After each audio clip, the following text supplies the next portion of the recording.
Benvenuti e benvenute. Oggi voglio raccontarvi una storia incredibile, la storia del primissimo chatbot mai creato e dello stranissimo effetto psicologico che ha svelato. È una storia che inizia negli anni 60, ma che vedrete, ci parla di oggi più che mai. Ed eccoci subito alla domanda centrale, quella da cui parte tutto. Può una macchina, un insieme di righe di codice, capire davvero quello che proviamo, quello che pensiamo, o è tutta una abilissima, sofisticata illusione? Sentite questa frase. A dirla è stato proprio lui, Joseph Weizenbaum, il creatore di ELIZA. Si è reso conto che la sua creatura, un programma tutto sommato semplice, scatenava nelle persone qualcosa di potente, di inaspettato.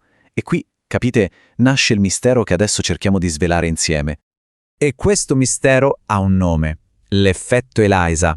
È quella nostra tendenza quasi istintiva a vedere un'anima dentro la macchina, a proiettare comprensione ed empatia dove in realtà c'è solo un calcolo. Allora, pronti? Partiamo dall'inizio per vedere come è nato tutto. Facciamo un salto indietro nel tempo, andiamo al Massachusetts Institute of Technology, il famosissimo MIT, per scoprire le origini di questo programma che ha letteralmente fatto la storia. Ok, siamo all'MIT, metà anni 60. Il professor Joseph Weizenbaum crea ELIZA. Ma attenzione, il suo obiettivo iniziale era quasi l'opposto di quello che potremmo immaginare. Non voleva creare un'intelligenza artificiale, anzi, voleva dimostrare quanto fosse facile simulare una conversazione intelligente, proprio per smascherarne la superficialità. Ironico, no? Specialmente visti i risultati.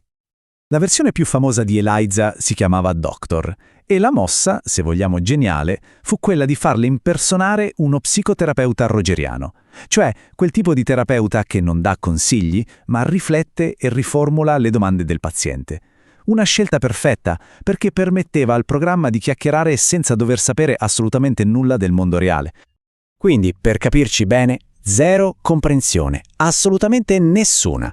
Era tutto un trucco, un meccanismo ingegnoso di riconoscimento di schemi. ELIZA non capiva la tristezza, la rabbia, la gioia, riconosceva solo una parola chiave, tipo triste, e applicava una regoletta preimpostata, semplice ma incredibilmente efficace. Guardate qui, l'esempio perfetto. Se qualcuno scriveva «Il mio ragazzo mi ha fatto venire qui», Elisa non capiva nulla di relazioni, di fidanzati, niente. Riconosceva lo schema, il mio, e lo trasformava in il tuo, rispondendo «Il tuo ragazzo ti ha fatto venire qui». Semplice, no? Eppure creava questa potentissima illusione di essere ascoltati, di essere capiti. Era un eco, ma un eco intelligente. E qui la storia prende una piega che nessuno, nemmeno Weizenbaum, si aspettava. Lui pensava che le persone avrebbero visto subito il trucco. E invece accadde l'esatto contrario. La reazione umana fu sconcertante. Questa frase è fortissima e a pronunciarla è lo stesso Weizenbaum, parlando della sua segretaria. Lei stava provando il programma e dopo pochissimi minuti era così coinvolta, così assorta nella conversazione con ELIZA, che gli chiese di uscire, di lasciarla sola, per avere un po' di privacy con il computer. Incredibile.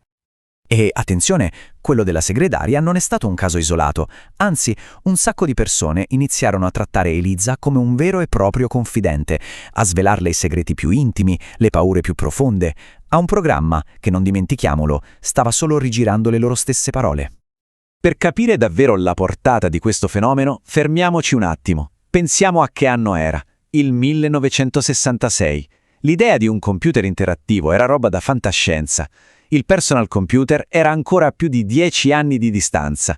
Chattare con una macchina era semplicemente qualcosa di mai visto prima. Questa storia non pensiate sia solo un aneddoto polveroso dal passato. Tutt'altro. L'eredità di ELIZA e soprattutto l'avvertimento del suo creatore risuonano oggi con una forza pazzesca nel nostro mondo pieno di assistenti vocali e intelligenze artificiali. Ed è qui che arriva il paradosso più grande. Il padre del primo chatbot divenne uno dei critici più feroci dell'intelligenza artificiale. Era letteralmente terrorizzato dalla facilità con cui le persone si lasciavano ingannare.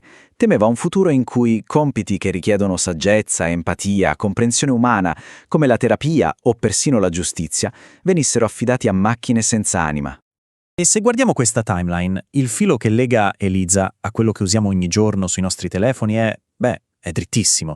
Da ELIZA a Siri fino a ChatGPT, Ogni passo ha reso l'illusione semplicemente più sofisticata, più credibile. E così arriviamo a noi oggi. E la domanda sorge spontanea. Se un programmino così semplice ha scatenato reazioni così forti degli anni 60, cosa succede oggi, quando interagiamo con intelligenze artificiali che sono miliardi di volte più complesse? La tentazione di vedere una mente dall'altra parte dello schermo è ancora più forte, non trovate? Mettiamoli a confronto un attimo, perché la differenza è abissale, certo. Da una parte Eliza, con le sue regolette fisse, dall'altra le IA moderne, con reti neurali gigantesche che hanno imparato da quasi tutto internet e che capiscono il contesto in un modo che a volte ci lascia a bocca aperta. Eppure, l'effetto psicologico su di noi, in fondo, è sempre quello. Ok, quindi, tiriamo le somme. Abbiamo visto la nascita di un'idea, un'illusione ingegnosa, una reazione umana totalmente inaspettata e infine l'avvertimento quasi profetico del suo stesso creatore. La storia di Eliza è davvero una lezione fondamentale per capire il mondo dell'intelligenza artificiale in cui viviamo oggi. In conclusione, la vera eredità di Eliza non è tanto nella tecnologia quanto in quello che ci ha svelato su noi stessi. Quel semplice programma ha funzionato come uno specchio. Non rifletteva le nostre parole, ma il nostro bisogno profondo di essere ascoltati, di essere capiti e la nostra incredibile capacità di trovare una connessione persino in un eco digitale. Grazie per aver seguito questa analisi.